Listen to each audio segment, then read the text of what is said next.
जोडोनिया vetch करी उत्तमची गती तो एक पावेल उत्तम भोगील जीवखानी परोपकारे नेने पर निंदा पर स्त्रिया सदा बहिणी माया भूतदया गाई पशुचे पालन ताहिल्या जीवन वना माझी शांती रूपे नवे कोणाचा वाईट वाढवी महत्व वडिलाचे उत्तमची गती तो एक पावेल उत्तम भोगील जीवखानी तुका म्हणे हेची आश्रमाचे फळ तुका म्हणे हेची आश्रमाचे फळ परमपद बळ वैराग्याची उत्तमची गती तो एक पावेल उत्तम भोगील जीवखानी पांडुरंगा करू प्रथम नमन दुसरे चरण संताचिया त्यांच्या कृपादाने कथेचा विस्तारो बाबाजी सद्गुरु दास तुका विठ्ठलाला सर्व संतांना विनम्र विदा विठ्ठला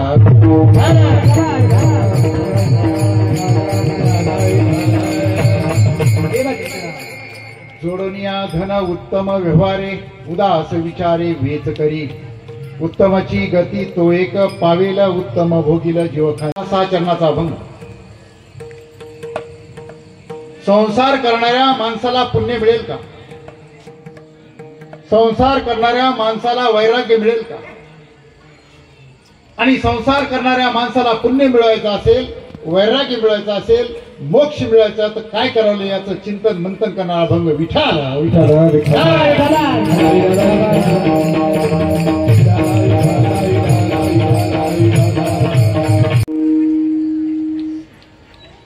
कोणी म्हणलं यज्ञ करा, कोणी म्हणलं 2 धाम करा, कोणी म्हणलं 2 धामानं काय होणार आहे 4 धाम करा, काही तर म्हणले हिमालयात जाऊन बसा, काय म्हणले त्यांनाही जमणार नाही संन्याशी व्हा. समाजामध्ये चर्चा होती. आणि मग समाजातले शेतकरी कष्टकरी माणसं जगद्गुरु संत तुकाराम महाराजांकडे गेले आणि त्यांनी एक विनंती केली, महाराज आम्ही संसार करणारी माणसं आहोत, कष्ट करणारी माणसं आहोत, आमच्याजवळ 2 धाम करायला वेळ नाही, 4 धाम करायला पैसे नाहीत. आम्ही जर 2 धाम 4 धाम केलं तर आमची शेती कोण करणार, आमचं कष्ट कोण करणार, आमची मजुरी कोण करणार, आमचं कुटुंब कसं चालणार, आमच्याजवळ यज्ञ करायला पैसा नाही. आणि कष्ट करणाऱ्या माणसाला संसार करणं आमचा गुन्हा आहे काय? आणि आम्ही गुन्हा केला तर मग संसार करायला पाहिजे का नाही? संसार करणाऱ्या माणसाला देव मिळेल का? हे प्रश्न जगद्गुरु संत तुकाराम महाराजांनी विचारले. महिलांनी प्रश्न विचारले. आम्ही तर महिला आहोत, दलितापेक्षा ती तरी आम्हाला तर कसलेच अधिकार नाही, मग आम्ही पाप केलं का महिला होऊन? आम्ही काय करावं? तुकाराम महाराजांनी या सर्वांना दिलेलं उत्तर माझे अभंग आहे विठ्ठल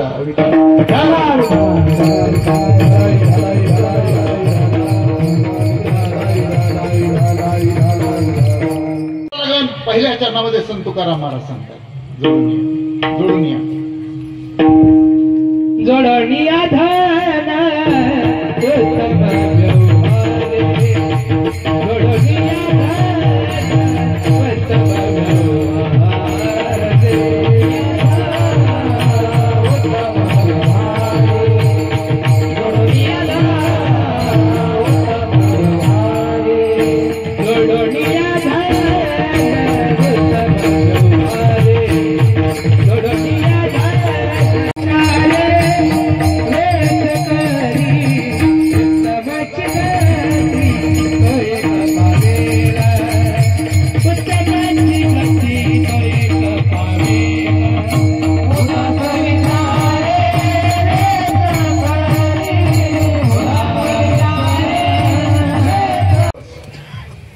माझे चवळीतले मित्र ज्ञानेश्वर गायकवाड यांचा फोन आला, अशी अशी कीर्तन सेवा द्यायची आहे, पाकिटाचं काय?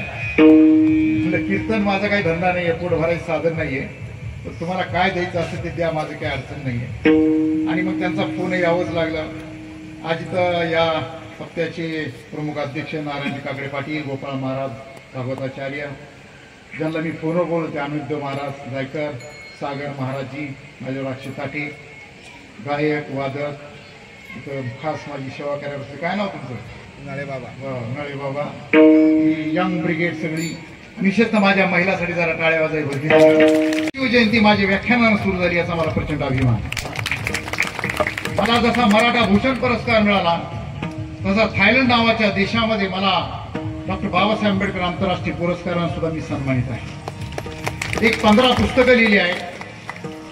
जरांगे पाटलाचं जे आता आंदोलन उभं होतं, या आंदोलनाच्या संपूर्ण दौऱ्याचं सगळं नियोजन माझ्याकडे होतं. सभा कुठं होणार, कोणाला द्यायची, जेवण कुठं, मुक्काम कुठं, टूर टोटल माझ्याकडे नियोजन होतं. लॉकडाऊनच्या काळात मला वाटलं की मी कीर्तन केलं पाहिजे. महाराज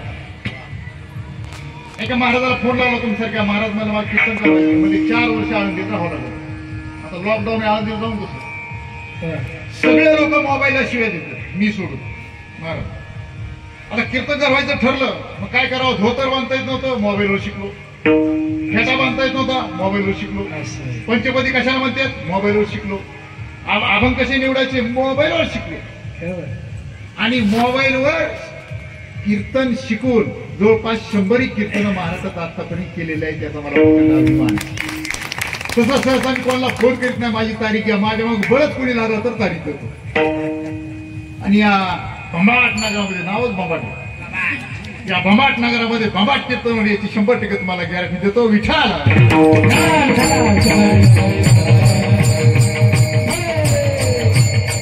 सहा चरणाचा अभंग आहे, लांबलचक अभंग आहे. अभंगाच्या बाहेर अजिबात जाणार नाही. थापा थोपा इकडे तिकडे हाणाच्या भानगडीत नाही. सरळ अभंगाला धरून चालणार. शेवटच्या चरणापर्यंत अत्यंत संसार करणाऱ्या माणसाला उपदेश करणारा अभंग दुर्लक्षित आहे. तुकाराम गरजा किती मुला मुलींनो? अन्न, वस्त्र, निवारा, आरोग्य, शिक्षण, मोबाईल. अत्यावश्यक या मूलभूत गरजा भागवणे एवढा पैसा संस्कार करणाऱ्या माणसानं कमी लाच पाहिजे. पैसे नसेल उसने नसेल गरज नाही पण फेड. आणि एवढे पैसे कमवायचे अक्कल नसत तर भुगे कपडे घालायचे. जय श्रीराम कितकुडवी संसार करायचे भांडे पडायचं. पण पैसा कमवायचा आहे. कसा कमवायचा आहे? चांगल्या मार्गानं. लोकाला लुबाडून नाही, लोकाला फसवून नाही, कोणाच्या अज्ञानाचा गैरफायदा घेऊन तर अजिबात नाही.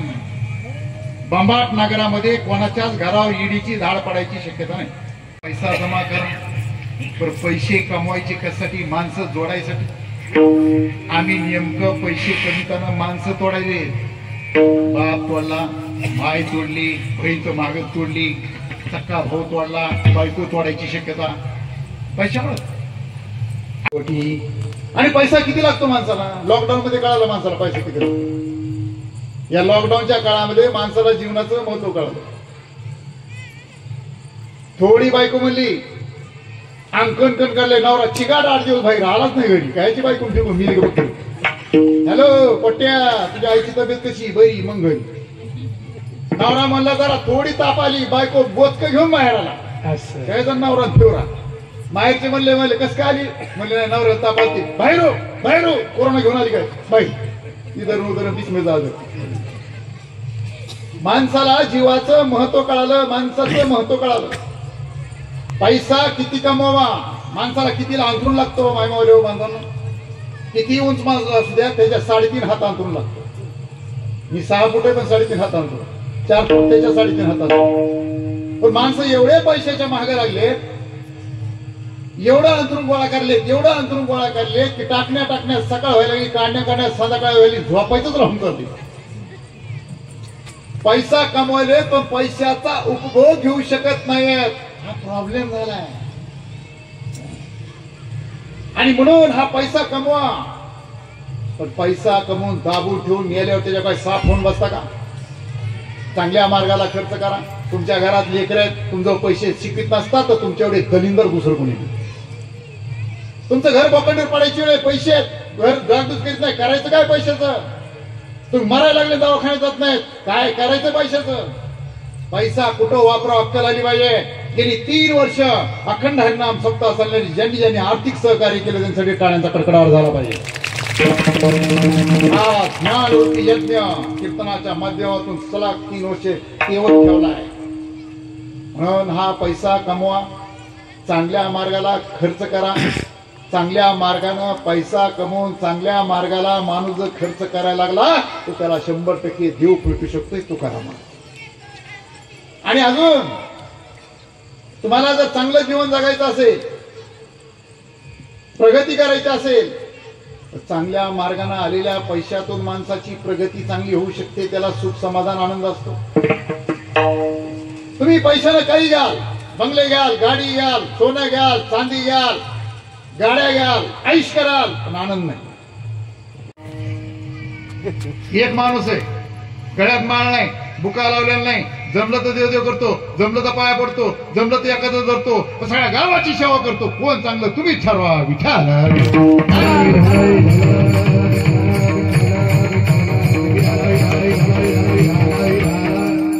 आपल्या संभाजीनगरमध्ये महामौल्यवान एक महिलांचं मंडळ आहे.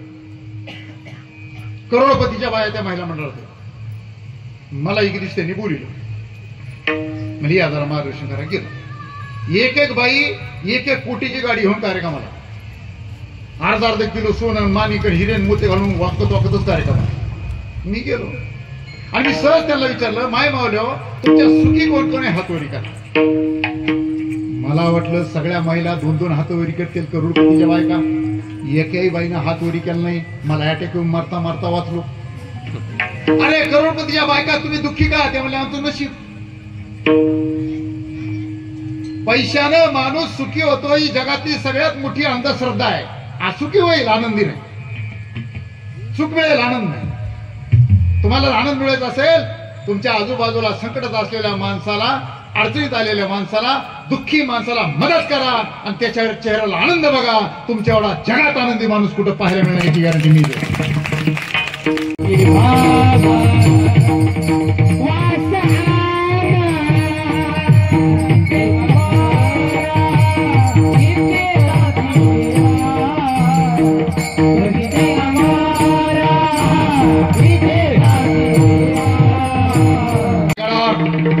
साडे 300 वर्षापूर्वी शिवाजी महाराजांनी प्रत्येक महालात संडास बांधलाय. जय भवानी जय शिवाजी तांबे घेऊन बाहेर तो तुला फुटाने हाणलं पाहिजे. नुसते शिवाजी महाराजांना कळत नाही, जगावं लागतं, वागावं लागतं. माझी विनंती आहे, कर्जामुळे ही कुणी आत्महत्या करू नका. मी रोज खेड्यापाड्यात फिरतो, शेतकऱ्याला सांगतो कर्ज घेऊ नका, घेतलं तर फेडा, नाही फिटलं तर पेपरला जाहिरात द्या, फिटत नाही काय करायचं करून घ्या. जेलमध्ये तर जेलमध्ये तर हा. मला सांगा पोरायो, तुमच्या बापानं आत्महत्या केली बरी कर्जामुळे का जेलमध्ये गेला बरा? जेलमध्ये गेला बरा. 8 दिवसाला हरसून भेटायचं कसं काय चाललंय? बरं चाललंय.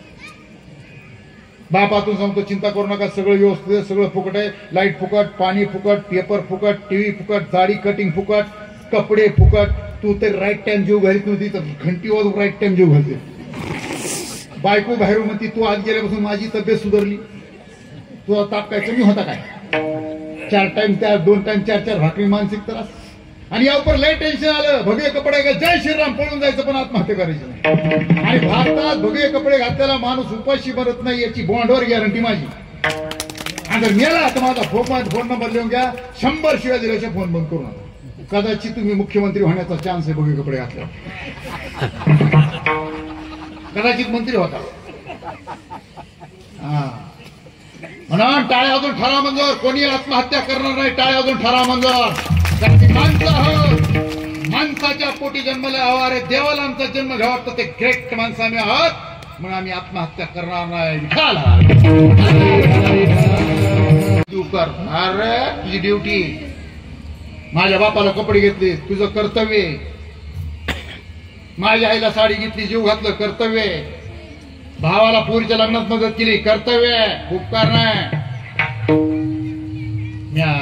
वाटीवर साखर तिला उष्णी दिली, उपकार आहे का? पुन्हा महिनाभर सांगताय गावाला मी वाटीभर साडी दिली, साखर देते, वाटीभर साखर देते, तिची साखरच घेऊ नका. ती बोबाटा करणारी.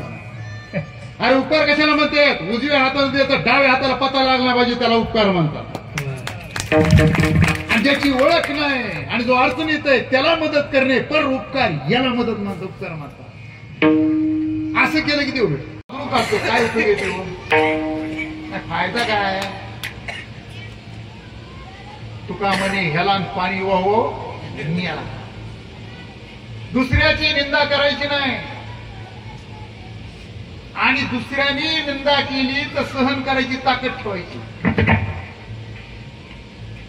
दुसऱ्याची निंदा करायची नाही, दुसऱ्याची निंदा ऐकायची नाही. स्वतःची निंदा करायची तर ऐकून घ्यायची. तुकाराम महाराज सांगतात की तुम्ही निंदकाचं शेजारी असणं चांगलंय. मला सांगा, उद्या ही गायक मंडळी वादक म्हणले महाराज तुमचं कीर्तनात हे चुकलं, आणि मला तुम्ही शहाणे झाले का? मर मग तसं. त्यांनी सांगितलं मला कळत ना, मी दुरुस्त करीन नाही तर मर वर्षभर तसा. निंदेचे श्रवण नको माझे कानी, बधी करुणी ठेवी देवा. तुकाराम. कोणाची निंदा करायची नाही, दुसऱ्या निंदा केलं तर ऐकून घ्यायची. महिलांचा आदर करा. अरे या देशामध्ये महिलांचा वापर विश्वामित्रावर. इंद्राचं पद जळमळीत झालं, मेनका पाठवली. जाऊ द्या. तुकाराम महाराज प्रवचन कीर्तन करीत होते, लोकांना सण होत नव्हतं, गाथा बुडिली, गावाच्या बाहेर काढलं, संपत्ती जप्त केली, तरी बंद होईना. बाई पाठवली, बाई. तुकाराम महाराज वेश्या पाठवली. सजून सजून तुकाराम महाराज वेश्या आल्यानंतर तुकाराम तिला बघितलं काय म्हणतात? माते तू रुक्मिणी समान आहे. जाई वाट माते न करी दया. बरोबर. सीतेचं अपहरण झालं. कुठतरी म्हणलं सीतेला शोधायला लक्ष्मणाला पाठवा. लक्ष्मणला मी जातो पण मला सीतामाई ओळखू येणार नाही. लोक आवा, अरे 12 वर्ष तुझ्या भावाची बायको तुम्ही सोबत, तुला सीता ओळखत नाही. ती म्हणे माझ्या भावाची पत्नी सीतेचं तोंड बघितलं नाही, तो लक्ष्मण आम्हाला माहिती. आणि तुम्ही पोलीस स्टेशनला जा. पोलीस स्टेशनला सगळ्यात जास्त मर्डर कशाला झाली चौकशी का? संपत्तीपेक्षा बाईची भानगड. बाईच्या भानगडीत पडलं की मर्डर जर होत असेल तर भानगडीत पडता कशाला? तुम्ही किती उंचावर जा, पाय घसाले की तुमचा कार्यक्रम संपला. म्हणून पेपरला बातमी असतो, प्रियकराच्या मदतीने पतीचा खून, प्रियकर अंदर, पत्नी अंदर, नवरा मिळाला लेकरं वाऱ्यावर, भावाचे संपत्तीवर भांडणं, भाऊ मिळाला बरबाद, बाप मारला, माय मारली. आणि चाललंय काय? माझी विनंती, आमच्या माय मावल्यावर तुम्हीच म्हणून आमचा संसार आहे. पण बायको तुमच्याकडे मडकं कसं फोडते मला माहिती नाही. मडकं कधी फोड मावल्या माहिती का मला? असं 3 चक्कर हाणते. टुचू एक चक्कर, टुचू दुसरी चक्कर, टुचू तिसरी चक्कर, ओ पुढं मस्त वाटेल असं ना का नाही? इकडे असे राहिले ओ पुढं. तुकाराम महाराज म्हणतात बायको संघ जमत नाही का, तिच्या नावानं मडकं पडत ओ पुढं, मी खुश मी खुश. नवरे संघ जमत नाही त्याच्या नावानं ओ पुढं. भावा संघ म्हणताय बोंब हाणायची, बापा संघ म्हणताय बोंब हाणायची, तो सुखी मी सुखी. इतका सोपा मंत्र सांगितला. आणि माय मावल्या आम्ही सांगतो कीर्तनकारला, तुकाराम महाराजी बायकोला एक कर्कशा होती, तुकाराम महाराज मारीत होती. आता काहीच करावं ह्या लोकांना? मला सांगा, तुम्ही किती महिला इथं नवऱ्याला मारता हातोरी करावर? नवऱ्याला मारणारे बाया कोण कोण? अरे आम्ही एवढ्या वाया गेलेल्या केस अजून तुम्ही आम्हाला ठोकीत नाहीत. 400 वर्षापूर्वी सगळं कंबर बांधून गावाला भांडणारी माय मावली टाळ्याचा कडकडाट कराय मावली. ज्याची बायको नवऱ्याच्या मागे आहे तोच माणूस मोठा होऊ शकतो, ज्याचं कुटुंब त्याच्या मागे आहे तोच माणूस मोठा होऊ शकतो. म्हणून माय मावल्या माझी विनंती, आम्ही महाराष्ट्रावर फिरतो, हात विनंती, आजही आमच्या घरात गाथा नाहीये. किती जणांच्या घरी गाथा आहे? हात उडी का? 1 2 3 4 5 6 7 8 9 10. इकडे जास्त तिकडे कमी. का बरं गाथा नाही? असं साडी द्या म्हणली का, नवीन कंपनी का? ती म्हणली चुपा, कीर्तन प्रवचन करा, आगोशात तुम्ही नेसताही साडी, हिची तिला, तिची तिला, तिची तिला फिरत राहते. कोणाचे दुकानं, कोणाच्या कंपन्या, कोणाच्या भारतीय, आमचं नुकसान. बरं बाया साड्या विसरत नाही. माझ्या बायकोने एका पाहुणीला साडी निशिली, ती साडी फिरून फिरून फिरून 6 महिन्यानं माझ्याच घरी. माझी बायको हँडल मारता मारता वाचली. मग माझी एक विनंती तुम्हाला, आणून ठेवा ना गाथा घरात, आणून ठेवा ज्ञानेश्वरी, आणून ठेवा ना शिवचरित्र. पाहुणी आली की गाथा, पाहुणी आली की शिवचरित्र. साडी तरी फिरण, पुस्तक फिरणार नाही, घरात राहील. तुमचं नाव टाकून द्या, जिंदगीवर लक्षात ठेवतो. आणि महाराज, माझ्या घरी 9 पोते भरून पुस्तक आहेत. शेतकऱ्याचा पोरगा पोत्यावर बोलतो. 9 पोते भरून पुस्तक आहेत आणि सगळे वाचले आहेत. आणि मोरुस तर पोते भर पुस्तक लिहिणार आहे, पोत भर आताशी चावला लिहिले. माझी विनंतीतला बंबाट नगराला, माय मावल्याचा सन्मान करा, तर तुकाराम महाराज, शिवाजी महाराज, तर अखंड हरिनाम सप्ताह. माझी एक विनंती, आजपासून बायकोच्या हातात कारभार देऊन टाका. तुमच्यावर सुखी माणूस जगात पिढ नाही. टाळ्या वजन माय मावल्या, तुमचे भाऊ तुम्ही दिसत बघायला लागलं. बरं बायकोच्या हातात कारभार देणं काही प्रॉब्लेम? माय मावल्या माझा टोटल कारभार बायकोच्या हातात आहे. म्हणा बायले, म्हणा म्हणा म्हणा. तुम्ही लय गेले, रात्रभर पेत बसली, तिकडच पडली. बायकोनं पगार उचलला, परमिट रूम मध्ये गेली, सकाळी उचलून आणली. हे धंदे आम्ही करतो. अरे छत्रपती शिवाजी महाराज महिलांचा आदर करीत होते. संभाजी राजांनी आपल्या पत्नीला सही शिक्क्याचा अधिकार दिला. या महाराष्ट्रातले मराठे ज्या ज्यावेळेस लढायला गेले, बायकोचं कुंकू पुसून गेले आणि जिंकून आल्या बायकोला कुंकू लावलं. त्या ग्रेट मराठ्यांचा, मावळ्यांचा महाराष्ट्र. मावळे मराठे ज्या ज्यावेळेस लढायला गेले, बायकाच्या हातात कारभार देऊन गेले. आता कुणी टाळी वाजवायची ही गंमत आहे. माय मावलो तुमचा नवरा तुमचा बाप तुमचा भाऊ तुमच्या हातात कारभार देत नसेल तर रोज त्याचा खिसा मारा. मग कीर्तनकार असून चांगल्या कामाला पाप लागत नाही, लागलं तर मला लागू द्या. पैसे तांदळात ठेवा, डाळीत ठेवा, ज्वारीत ठेवा, कुठं बी जाऊन ठेवा, पण हा पैसा साडी मॅचिंग ब्लाऊज कानातलं नाकातलं ब्युटी पार्लर यावर न खर्च करता फक्त आपला मुला मुलीच्या शिक्षणावरच हा पैसा खर्च करा. ही संपत्ती जगाची संपत्ती झाली पाहिजे. आमचे लेकर कबीर म्हणतात पूत सपूत तक्कीव धनसंचय आणि पूत कुपूत तक्कीव धनसंचय. अरे पोरं लायक असेल तर पैसे पोरं कमीतील, नालायक असेल तर पोरे पैसे कमीतील. आमची सगळ्यात मोठी प्रॉपर्टी आमची लेकरे, या लेकरावर लक्ष द्या. विठाला प्रेम नाही, प्राणी मात्रावर.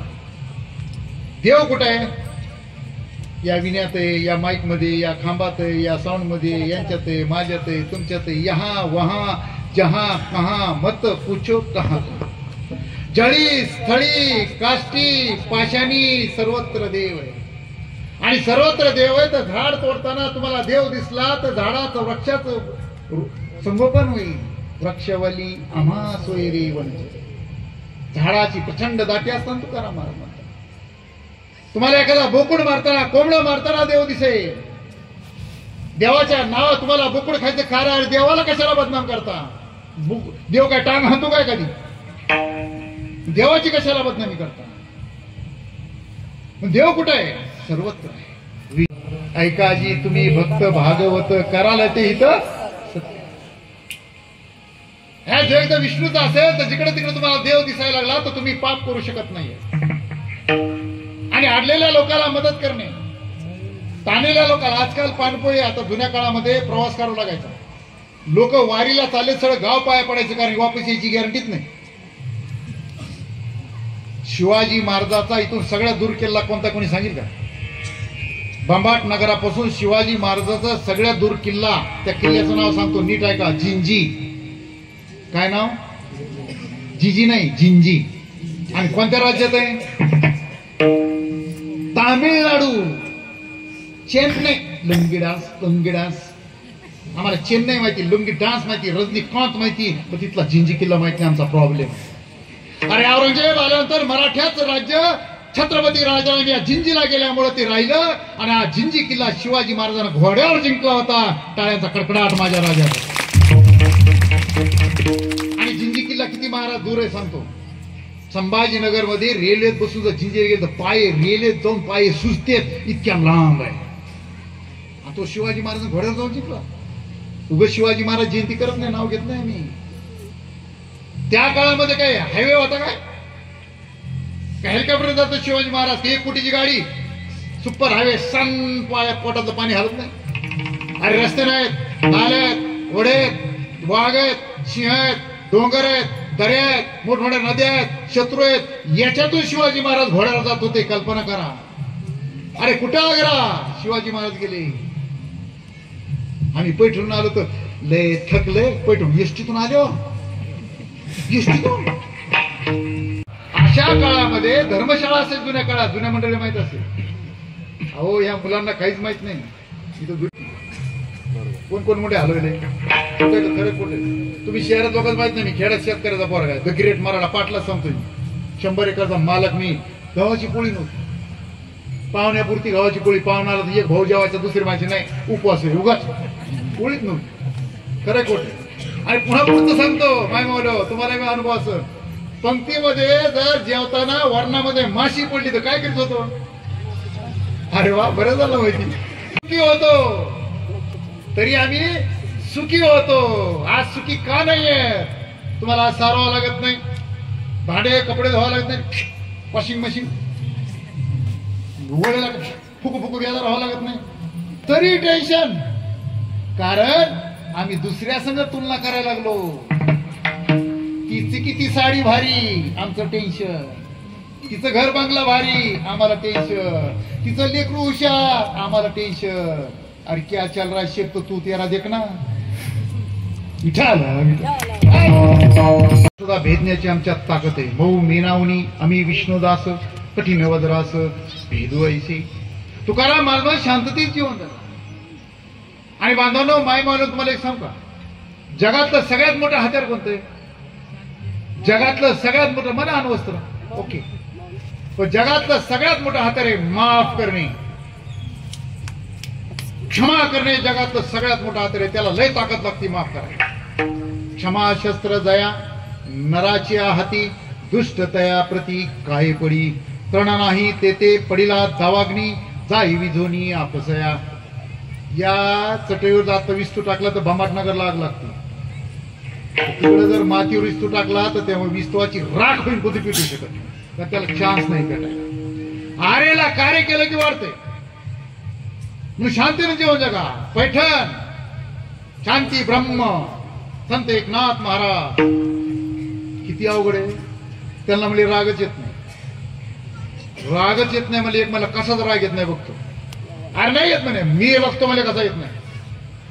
संत एकनाथ महाराज सकाळ सकाळी गोदावरीला स्नानाला जायचे, पाठ्याशीत बसला. जसे स्नान करून आले पाचकीन थुकला. मला सांगा, पाचकीन थुकलं ज्ञानेश्वर तुम्ही तर काय कार्यक्रमच करता. त्यांनी बघितलं, हसले, वापस गेले. पुन्हा आला, पुन्हा पान खाऊन थुकला, पुन्हा आले, पुन्हा पान खाऊन थुकला. दिवसभर कार्यक्रम सुरू. पान संपला, दुसरे आणले पान, चुना संपला, पुन्हा आणले, कार्यक्रम सुरू. शेवटी चुना संपला, पानं संपले, तोंडाचा थोका बी संपला. आणि मग दिवस मावळता त्यानं पाय धरले महाराजाचे. म्हणजे महाराज माफ करा, मी परीक्षा घेतो, लोक म्हणजे तुम्हाला राग येत नाही म्हणून मी दिवसभर थुकलो. महाराजांनी त्याचे पाय धरले, म्हणले आज लय पुण्याचं काम केलं, हे तर एवढंच झालं, पाचापच थुकलं, मी काय पुण्य केलं? ते म्हणले बाबा मी गोदावरीला रोज एकदा स्नान करीत होतो, आज मी मोजलं तुझ्यामुळे 108 वेळा गोदावरीचं स्नान घडलं, तेवढं पुण्य तुझ्यामुळे लाभलं. काय ताकद आहे. माफ करायला एक सुटी आड्या सांगतो. मला सांगा, आत्ता ज्ञानेश्वरांनी मला 1 लाख रुपये दिले सांगा, आणि मी घेतले नाही तर कोणाकडे राहते? बोलत ना, त्यांच्याकडे. अक्षय राजेने मला आत्ता 10 शिव्या दिल्या, केव्हा एकच दिली. यांनी 1 लाख दिले, मी घेतले नाही, त्यांच्याकडे राहिले. त्यांनी मला 1 शिवी दिली, मी घेतली नाही, कोणाकडे राहील? त्यांच्याकडे. विठाल आणि कृष्ण पंक्तीतून फिरत होते, वाडा वाडा वाडा. आणि त्यांनी सहज दुर्योधनाला विचारलं, दुर्योधना या पंक्तीमध्ये सज्जन माणसं किती सांग बरं. दुर्योधन उभा राहिला, सगळ्या पंक्तीवर नजर हल्ली आणि मला एकही सज्जन नाही, सगळे नालायक, भंगार, बोगस बसला. पुढे गेले ते कृष्ण. युधिष्ठिरला विचारलं, युधिष्ठिरा या पंक्तीमध्ये बोगस, नालायक, भंगार किती लोक आहेत? त्यानं उभा राहिला, सगळ्या पंक्तीवर नजर हल्ली, मला एकही नालायक नाही, एकही बोगस नाही, सगळे सज्जन आहेत. पंक्ती तीच, एक म्हणतात नालायक आहे, एक म्हणतात सज्जन आहे. आपण जसा चष्मा लावता तसं जग दिसत. कवी म्हणतात, बुरा देखन मैं चला बुरा न मिलिया कोई, जब दिल खोजू मैं अपना मुझसे बुरा न कोई, कबीरा मुझसे बुरा न कोई. अरे जगामध्ये वाईट माणसं शोधायला गेलो, सगळं जग पालतं घातलं आणि शेवटी कळालं माझ्या एवढा वाईट माणूस जगात दुसरा कोणी. म्हणून आम्ही सगळ्यात महत्वाचं, आम्ही दुसऱ्याचा द्वेष करतो, आमचा प्रॉब्लेम आहे. हे महाराज एवढा कस काय मृदंग वाजित असतील, कशाला जळतो? त्यांनी किती घाम गाळलाय माहिती का तो? हे महाराज कस काय एवढं चांगलं गातेत? अरे त्यांनी कुठं कुठं किती दिवस घासले बघा, विचारलं त्यांना. हे प्रदीप सोळुंके कीर्तनकार कस काय झाला? अरे 9 पोते पुस्तक वाचले ना. ह्यानं घर कस काय बांधलं असं, दाबलं असं, तू दाबलंच वाटते, जळतो कशाला? बरं दुसऱ्याला जळाल्यानंतर त्याचं काहीच नुकसान नाही, तुमचं मोरे वाजते. आमच्यात मन आहे खेड्यात, कावळ्याच्या सरापानं ढोर. एक प्रश्न, तुम्हाला जर टेन्शन असेल, चेहरा तुमचा हसरा नसेल, आता इथं मला 50% रडक्या तोंडाची लोक. काही लोकांना विचारलं रडक्या कशामध्ये तोंडा? नाही म्हणे चेहरा तसा रोते किंवा तो सुरत होईशी. रडक्या तोंडाची माणसं जगात कोणालाच आवडत नाही. जरा स्माइल करा चेहऱ्यावर. अरे तुमचा नवरा तुमच्यावर, तुमची बायको तुमच्यावर प्रेम करणार रडक्या तोंडाचा आहे हो. तुमची लेकरं तुमच्यावर प्रेम करणार नाहीत. जगातला सगळ्यात मोठा सुंदर दागिना चेहऱ्यावरला हास्य. एखादी महिला, माझी ती सुनबाई एक ब्युटी पार्लरचं काहीतरी करते, तिला विचारलं आतापर्यंत सगळ्यात हायस्ट ब्युटी पार्लरचं केवढे तुम्ही तण केवढं रंगिलं? म्हणजे 50,000. 50,000 म्हणा मेकअप. एका महिन्यानं समजा 50,000चा मेकअप केला, 70,000ची साडी घातली, 25,000ची पर्स, 15,000चं सँडल, दागिने कचून घातले आणि लग्नात जाऊन बसली खराब तोंड करून. काय का आणि एक महिला साधी साडी 500 रुपयाची, साधं पावडर फासले, सगळ्याला भेटती, चर्चा करती, कोण ग्रेट तुम्हीच सांगा. दिसायला देखणं, चालायला हेकणं काहीच कामाचं नाही. हा, तुमच्या बंबाट नगरामध्ये 4 फुटाचं काळे नक्ट पोरग लग्न होईल का? नाही होणार. पण कलेक्टर झालं तर पोरीची लाईन लागती लग्न करायला, लाईन. पोराला रोज सांगतो मी गॅदरिंग मध्ये, कॉलेजमध्ये जाऊ, पोरा हो कोण्या पुऱ्या लाईन मारीत फिरण्यापेक्षा एवढं मोठं व्हा की पोरीची लाईन लागली पाहिजे तुझं लग्न करण्यासाठी. तू खुद को कर बुलंद इतना कि तकदीर लिखने से पहले अगर काही खुदा है तो मला पाहिजे बोल तेरी रजा क्या है. असं आपण घडलं पाहिजे. म्हणून माझी विनंती, दुसऱ्याला जळू नका. तुम्ही जर दुसऱ्याला जळायला लागले, माझा प्रश्न आहे तुम्हाला, तुम्ही जेवढं दुसऱ्यावर जळाल तुम्हाला बिंड येणार. लय जळाला मुळव्याध आलाच, बसताच येईना. अजून जळाला भगिंदर ऑपरेशनच करता येईन. अजून जळाला नागिनीचा येडा. अजून जळाला रात्री 12 वाजता जागाली टुक टुक सकाळी झुलणा. पुन्हा रात्रभर जागल्यामुळं अन्न पचन होईना. अजून जळाला शुगर. दुसऱ्याचा द्वेष करायला लागला, बीपी. अजून लय जळायला लागला, रात्री झोपला सकाळी उठलाच नाही.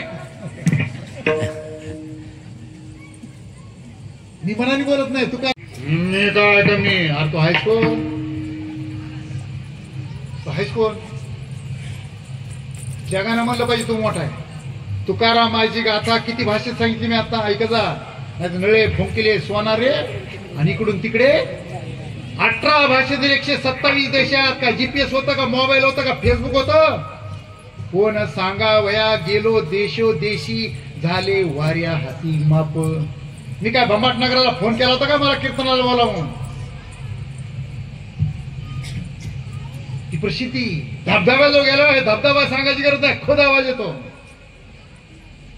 माझं पत्रिकेत नावच नाही, माझा सत्कार पाहिला झाला नाही. अरे तू मोठा हो रे, लोकांची सेवा कर. खुद तुला शिवाजी महाराज भोसल्याचं एक गावात घर नसते, बाबासाहेबाचं आंबेडकर एक आडनाव नसते. का जयंती करतोय आपण? का फुलेंची होळकरांची जयंती करतोय आपण? त्यांनी समाजासाठी काम केलेलं. जिंदगी में आए हो तो ऐसा काम किया जाए कि मरने के बाद भी लोग शमशान में ढूंढने आ जाए. वाड्यात माणसं शोधायचे, काम करा तुम्ही, म्हणायची गरज नाही आहे. आणि मला वारकरी संप्रदाय काय आवडतो महाराज? वारकरी संप्रदायामध्ये अहंकार खलास केला जातो. कोणताही कीर्तनकार इथं आल्यावर पहिलं कोणाचं दर्शन घेतो? नारदाच्या गादीचं. दुसरं दर्शन ज्याच्या गळात विणा आहे त्याचं दर्शन घेतो. जर एखादा कीर्तनकार विनेकऱ्याचं दर्शन घेत नसेल तर त्याला वारकरी संप्रदाय कळला नाही किंवा त्याचा अहंकार मिळाला नाही.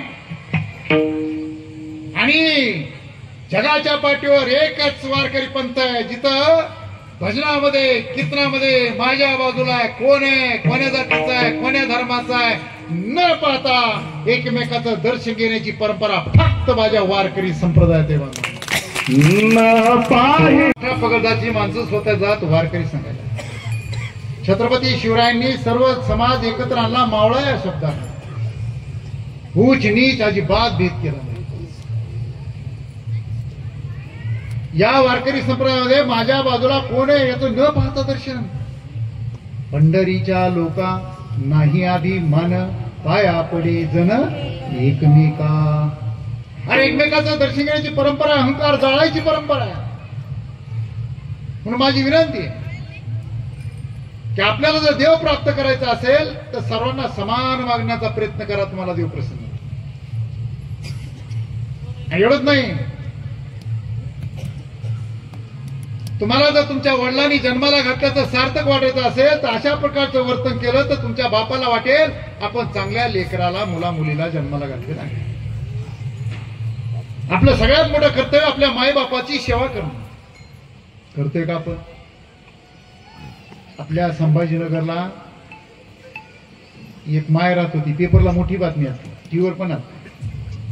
तिची लेकरं अमेरिकेत, इंग्लंडला.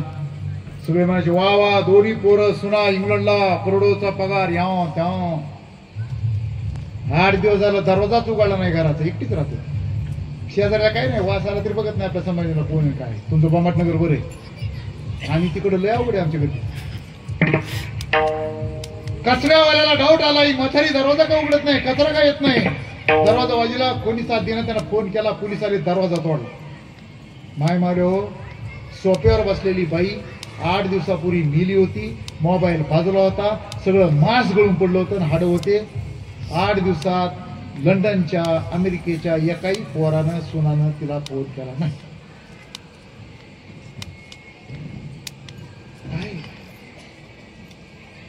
एक मायबाप पुण्याला, एक अधिकारी दिल्लीला, एक अधिकारी माय विरे बापांनी पाठवला, लवकर या, पुण्याचं पोरग आलं, समशान भूमी रथ गेला. बापानं बघितलं, अरे मुंबईचं दिल्लीचं पोरं कुठे आहे? पुण्याच्या पोरला बोललो, अरे कुठे आहे ते बघ ना, वेळ होईल. पुण्याचं पोरं म्हणलं, बाबा येणारच नाही, कारण आमच्या दोघात ठरलंय, माय मेले मी यायचं, बाप मेल्यावर त्याने यायचं. म्हणला पुंडलिक माहित नाही. अरे पुंडलिक मायबापाची, संत पुंडलिक मायबापाची सेवा करीत होते, विठ्ठलाकडे झालं, वैकुंठाचा विठ्ठल पंढरपूरला आला. कुठं उभा राहो, वीट पिकली उभा राहा, अजून हल्ला नाही. युगे 28 इथे वरी. अरे एका पुंडलिकानं मायबापाची सेवा केली, वैकुंठाचा विठ्ठल पंढरपूरला आला. भंभाटनगरच्या लोकांनी मायबापाची सेवा सुरू करा, माझी गॅरंटी, पंढरपूरचा विठ्ठल भंभाटनगर मध्ये येईल याची गॅरंटी मी देतो.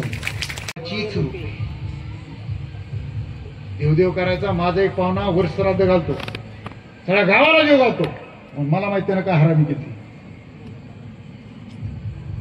बाप मेल्यावर माय वाटून घेतली.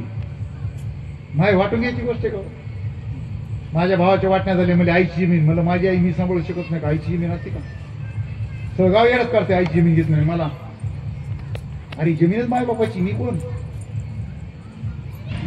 भावानी माय वाटून घेतली 4-4 महिने, 3 दिवस तिघांनी. जो आता वर्ष श्राद्ध घालतो, नुकती काय खाऊ लोकांना. माय आजारी होती, सलाईन लावलेलं होतं, 4 महिने संपले होते. बायको म्हणली 4 महिने संपलेत, माय उचलायची, भावाकडे नेऊन टाकायची. सलाईन सहित माय उचलली, भावाकडे नेऊन टाकली. काय देव प्रसन्न होईल यांना? यांच्या पायदशी चांगले राहतील. मायच्या ह्यांना पैठण रोडला वरद आश्रमातून राहावं लागतं, गॅरंटी आपली. जे मायबाप लहानपणी लेकराकडे लक्ष देत नाहीत, मोठ्यापणी पोरानं धगात दिला समजायचा. आणि जे मायबाप आपल्या मायबापाची सेवा करीत नाही, त्यांचे पोरं त्याला बुटाने हल्ल्याशिवाय याची गॅरंटी आपली. हे समजून पुंडलिकानं आपल्या आईला म्हणजे देवाला प्रसन्न केलं. आपले मायबाप म्हणजे याचा अर्थ आपल्या बायकोचे मायबाप हाकून द्यायचं नाही. बायकोचे मायबाप म्हणजे आपले सासू-सासरे, त्यांचाही मान सन्मान केला पाहिजे. आपल्या बापाच्या आईचा फोटो लावला तर आपल्या बायकोनं तिच्या बापाचा आणि आईचा शेजारी फोटो लावला पाहिजे, कारण तिचा घरावर अधिकार आहे आणि त्याची सेवा करणं तिचंही कर्तव्य. मग माझी विनंती, या जगाच्या पाठीवर तुम्हाला देव प्राप्त करायचा असेल तर कुठं जायची गरज नाही. तुकाराम महाराज सांगतात, या मार्गाने वर्तन करा, तुम्हाला देव भेटतो. आणि अजून काय करावं लागेल? शेवटच्या चरणामध्ये संत तुकाराम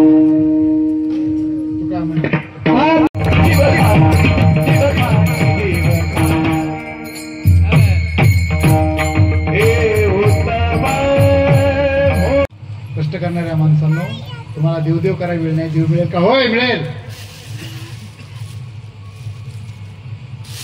6 चरणामध्ये अत्यंत सुंदर वर्णन केलं. असं नाही म्हणणार 2 चरण आता घेतो, पुढच्या वर्षी मला बोलवा, पुढच्या वर्षी अजिबात बोलवायचं नाही, मिळत नाही माझ्याकडे. ज्याला देव मिळवायचा आहे, चांगल्या मार्गाने पैसा कमवा, चांगल्या मार्गाला खर्च करा, मिळाला. दुसऱ्यावर उपकार करा, कोणाची निंदा करू नका, माय मावल्यांचा मान सन्मान करा, बायको सोडून इतर महिलांना आई बहिणीचा दर्जा द्या, मिळाला. जगामध्ये जे दिसतं त्याच्यावर प्रेम करा, मिळाला. आल्या नडलेला मदत करा, भेटला. शांततेनं जीवन जगा, भेटला. कोणाचं वाईट चिंतू नका, भेटला. तुमचे मायबाप तुमच्यावर खुश झाले पाहिजे, 100% भेटला. असं जर वागला तर 12-12 वर्ष तप करून हिमालयात गेल्यानंतर जे तपश्चर्या केल्यानंतर जे वैराग्य मिळेल, तुम्ही लेकरा बाळात राहून त्याच्यापेक्षा मोठं वैराग्य आणि मोक्ष तुम्हाला मिळू शकतो. हे तुकाराम महाराज सांगतात, मी नाही. त्यासाठी काय करावं लागेल? संसारामध्ये आमिष येणार, संसारामध्ये तुम्हाला पाय घसरण्याचा संधी, पाय घसरू शकतो माणूस, पण सावरा आमिषाला बळी पडू नका, पाय घसरू देऊ नका, घसरला तर लवकर सावरा. ज्याप्रमाणे तुम्ही शेतकऱ्याची लेकरं असाल, सोपं करून सांगतो, ऊसातून जायचं पाचट लागू द्यायचं नाही. सोपं नाही. ऊसातून जायचं पाचट लागू द्यायचं नाही. संसार करताना ऊसातून जायचं पाचट लागू द्यायचं नाही, पाय घसरू द्यायचं नाही. भेटला अजून सोपं करून सांगतो. कमळा ते कमळ म्हणजे पक्षाचं नाही, कोणत्या आपलं कमळ असं चिखलातून पाण्यातून वर येतं. एकदा चिखलातून पाण्यातून घाट्यातून वर आलं की त्या कमळाला चिखल आणि पाणी स्पर्श करू शकत नाही, केलं तर टिकत नाही. कसं वागा सत्यवादी करी संसार सकळ आली. तुकाराम महाराज छाती ठोकून सांगतात, कसलाही उपास न करा, कुठल्याही देवाला जाऊ नका, फक्त असलं वर्तन करा, 100% तुम्हाला देव भेटायची गॅरंटी तुकाराम महाराज. म्हणून संसार करणाऱ्या माणसाला अत्यंत उपदेश करणारा अभंग, तेवढा दुर्लक्षित अभंग आज बंबाटनगरच्या या अखंड आनंद सप्ताहामध्ये मला या निमित्तानं विवेचन करण्याची संधी दिली. एकदा नामस्मरण करूया. विठोबा कुमारी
उत्साहात अखंड नाम सप्ताह करता, विशेषतः ही गायक वादक मंडळी यंग ब्रिगेड अत्यंत सुंदर उपक्रम करतायत. 6 चरणाचा अभंग तुकाराम महाराज घेतला होता. शेवटचं सार एक वाक्यात सांगतो. कोरोना काळामध्ये माणसं मरत होती आणि एक लस आली. ती लस घेतल्यावर माणसाला कोरोना होत होता, हॉस्पिटलमध्ये जावं लागत होतं, नाकात नळकाट्या घालावं लागत होत्या, पण माणूस वाचत होता. पहिला डोस. मग दुसरा डोस आला. दुसऱ्या डोस मध्ये माणसाला कोरोना होत होता, हॉस्पिटल जावं लागत होतं, पण नळकाट्या घालावं लागत नव्हत्या, माणसं वाचत होती. पुन्हा आला बूस्टर डोस. ते बूस्टर डोस ज्यांनी घेतलाय जगात त्याला कधीच कोरोना होणार नाही. म्हणून ज्याला झोप येत नाही, जे दुसऱ्यावर जळतात, ज्याला रोग आहे, ज्याचे तोंड वाळून गेले, जे असे खराब तोंड झालेत, अशा लोकाला हा 6 चरणाचा अभंग म्हणजे बूस्टर डोस 100% असं वागा, तुमचं कल्याण होणार असं सांगणारा अभंग आहे. आम्ही सगळ्यांनी आनंद घेतला. या नारदाच्या गादीवर उभारायला मी या वारकऱ्यांची संतांच्या वतीने सेवा करतोय. हा बहुमान आम्हाला दिल्याबद्दल आयोजकाचा जरा टाळ्यावर आभार आम्ही माना.